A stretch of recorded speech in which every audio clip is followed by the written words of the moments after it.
Hello everyone, I'm Cool Guy, and today I would like to talk about the perfect roll, or as a lot of players like to call it, the God roll. I won't be using that term too much, but we're going to dive deep into what exactly is that, and what do you guys find value in? Why is something just a perk off considered bad or not as good? So this video is all about rolls, and not just the God roll. I want to talk about an accumulation of rolls, because to me that's more important than searching for just one gun.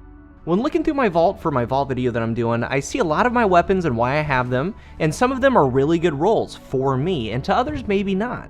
For me, it's not just one roll, it's a collection of rolls. There are a ton of good weapon rolls for one particular weapon for certain situations, and in those situations, I would take that weapon over a considered God roll weapon. Some perks on a weapon do stand out more than others, like the Doctrine of Passing and Counterbalance. It's almost essential for the weapon to be deadly. But for a lot of weapons, a lot of perks can be used, and they're not just infusion fuel at that point, they can actually be deadly.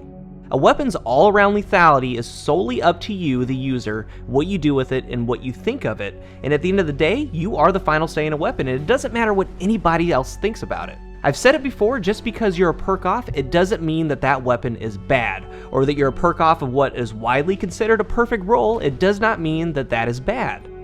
And a perfect roll is not the same for everybody, and some rolls are good for certain situations, some are good on certain maps. I did a poll on my Twitter, I got 30 votes, and I did a poll on Bungie.net that got over 200 votes. The question was this, and I didn't include sights for the weapon. Sights are different for each player and what they like, and a sight might be one of the biggest factors to some players, but here's the question I have for you.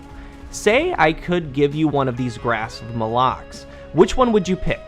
Counterbalanced, Braced Frame, Last Resort, Counterbalance, Hand Lead Stock, Third Eye, Counterbalance, Braced Frame, Feeding Frenzy, Counterbalance, Reinforced Barrel, Army of One. I'm going to give you guys a second to think about that, and I actually do have these weapons. I use them all. With this poll, I wanted to see how players think about certain perks. Do they clearly see one as the best roll, or can they find value in all four of these rolls, not just claim one as perfect? Now in the poll on my Twitter, the results went down something like this. 17% for the Last Resort, 10% for Third Eye, 73% for Feeding Frenzy, and 0 votes for the Army of One. On Bungie.net, 51 votes for Last Resort, 3 for Third Eye, 160 for Feeding Frenzy, and 4 for Army of One.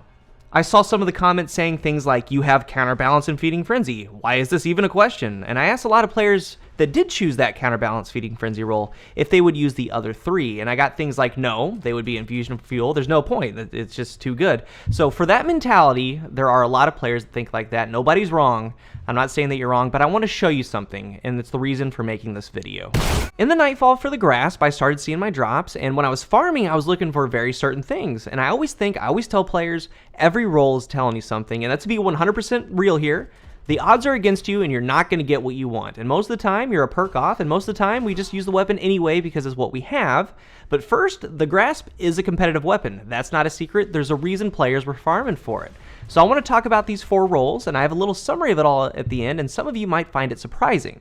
So let's start with a popular one, Counterbalance, Braced Frame, Feeding Frenzy. It's a roll that's considered a really good roll, a perfect roll, as you can tell by the results. Braced Frame reduces the mag, ups the stability, and Feeding Frenzy. The second one, Counterbalance, Hand Laid Stock, Third Eye, and Hand Laid Stock reduces your range. Now range is an important stat in this game. A lot of players are going to tell you that that's bad if you reduce it. You don't want to do that, which in a sense, that's correct, but it doesn't mean that this roll is bad compared to the other ones. And again, subtly, throughout the videos I've made, I've tried telling people that the weapon tells you something with its perks. And this weapon tells me with its perks, it's going to excel on maps like Firebase Delphi, Drifter, Asylum, short-range maps. Now the Grasp itself has really high range, inherent range, and pulse rifles in general, and Third Eye is going to watch my back on these close quarters maps. So when I got the Grasp, I imagined myself like on Drifter, in one of those tight little hallways aiming down sights. I have good stability, radar's always on, and to me, it's perfect for those kind of maps, and I will use this one over any other ones that I have on those short maps because of that. Moving on to the third roll, Counterbalance, Reinforced Barrel, and Army of One. And Army of One, it's not the best perk, but it does what it does. We have Counterbalance and a range perk, and those two together paired is something that I was really looking for. On large maps, the range that it has with Rifled Barrel has some real distance to it, and it catches a lot of players off guard, and hitting near max damage, having no issues engaging snipers across those long lanes is something that I find a lot of value in. I also believe that the vendor Hawksaw, various PDX rolls, other pulse rifles that have counterbalance and near max stability kind of spoils you when you are using a weapon without it. Because to me, when you have one or the other, that meaning counterbalance without any stability perks or a stability perk without counterbalance, you're going to be just fine. But when you have counterbalance and high stability together, it's a whole new beast, and it's almost just the norm now. That's what you want for a pulse rifle to be considered good in a lot of players' eyes. I use this one on long-range maps or on maps that have long sight lines that I intend to stay in. In the last roll, counterbalance, braced frame, and last resort, and a lot of players get turned off by last resort. This weapon handles and reloads faster when you're the last living player on your fire team, and handling being how quickly you aim, raise, and lower your gun. So what this weapon's telling me, and should tell you, is, well, you know what, hold on.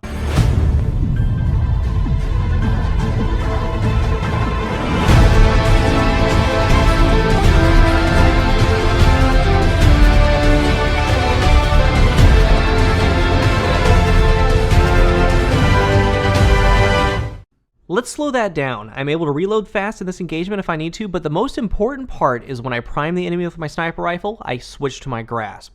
That increased raise time and aim down sights time from last resort made that kill happen. No other grasp that I have or could get would outperform this one right now, and I wouldn't want any other one in this situation. Not the third eye one, not Feeding Frenzy, Army of One, Glass Half Full, Headseeker, none of them. This one. This grasp is only used for trials for this reason. I use my weapons as tools to get a job done, and I use them for very specific situations, and in those situations, I feel more comfortable with that particular one than any of the other roles that I have. Like with these 4 grasps, on short maps, I have high stability and third eye. Large maps, I have counterbalance and a range perk. Trials, I have counterbalance, high stability, and a perk designed specifically for trials, and for whenever I want, I have one with Feeding Frenzy. You can make do with any of the roles that you have, even if it's not the ones that you want, and sometimes that role that you didn't want just might be the best role for a particular map or situation. It's your job to highlight the strength of that particular role. I'm sure that there's someone out there in the world of Destiny that got, let's say, the same exact counterbalance hand-laid stock third eye, got upset that the range was reduced because they went to brace frame, but that role does have a place and it's on small maps. Who knows? I mean, maybe pulse rifles in the future might get an effective range reduction. That would further put it in its place on small maps. For me, that's how I think about weapons, and with the grasp, counterbalance in the first node is an elite top tier perk, and anything after that for me was just gravy. I would work with it. For someone else in that first perk node, it might be Headseeker. It goes on and on. People are different. But why was the Feeding Frenzy grasp the most picked one in this small sample? It's more than likely because on paper, it has some of the best perks. Roles like this are talked about amongst the community. Big stability perk, doesn't reduce range, counterbalance, and a perk that gives you faster reloads. It's something that you can use on an every game-to-game basis. But I'm telling you right now, and here's the kicker, that grasp with Feeding Frenzy, I have used the least. And to be honest, I've only used it once, and all the footage that you're seeing is because I've used it recently just to get some footage of it. With seeing the roles of the other 3 grasps, I have found certain places for them that I feel comfortable with that I feel better benefit me than just having one with Feeding Frenzy. Even if on, let's say, the third eye roll, I got braced frame instead of hand-laid stock. Its place for me would still be on short maps because of third eye, and that's kind of where I'm getting to with this video. Sometimes they're not exactly what you want. Even if I did have braced, its role would still be on small maps, no change. There's a reason players are using them. IS Luna, Lord Highfixer, Hawksaw, the Grasp of Malok. So when you get these weapons, say you get your first one, make the role the strongest that you can, even if it's not a role that you want. Very rarely do I dismantle a weapon, and I dismantle for 2 reasons. Number 1 is obviously the role's bad, and I can't find a place for it. Let's say I get a split shifter with no perks in the middle tree and something like Surrounded and Replenish. Yeah, Replenish is nice, but it just doesn't offer that much variation. It just doesn't work. And that's actually the number 2. If I have a collection of that weapon or its archetype, it doesn't have perks that offer me more variety for that weapon or archetype. And here's an example of that. As you guys know, I really enjoy the Righteous 7, and I use it at one point every single day, and I want to get more of these. The vendor role is a really good role, but that doesn't mean that I don't want more from this weapon. I'm currently with the new Monarchy for a couple reasons. More Righteous roles, like I want a max stability or close to max stability with Rangefinder. I want an Appellant with Reactive Reload, a Burden of Proof with Rescue Mag. I like this weapon, I like this archetype, and I want to explore it more.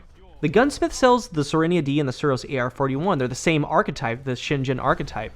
Now with the Gunsmith, you can wait for the rolls. However, the Serenia D can roll with high caliber rounds and crowd control. The Serenia D is the only legendary of this archetype that can roll with that combo of crowd control, high caliber rounds, and counterbalance. No other weapon can roll that. And even though it sounds lame, things like that excite me. Like my awesome IS Luna. Reactive Reload, Rangefinder. I love this thing, but I still want one with Outlaw Reactive Reload. I want one with Icarus, one with Luck in the Chamber. It doesn't just stop at Rangefinder Reactive Reload. If I got one with Outlaw and Reactive Reload, I would use it on short maps, and this ranged one for long maps, and so on and so forth. I would find places and put them in places. And we'll talk a little bit more about roles in my Vault video. I have a collection of certain archetypes with various roles. Can't wait to talk to you guys about it. In the comments section, let's talk about this a little bit. What's important to you? And when you find a weapon that's rolled perfectly, like let's say an Ice Luna, are you content with it? Are you still open to other perks, other roles? Why or why not? Thank you guys very much for stopping by, spending a little bit of your day with me. It really means a lot. And until the next one, I am Cool Guy.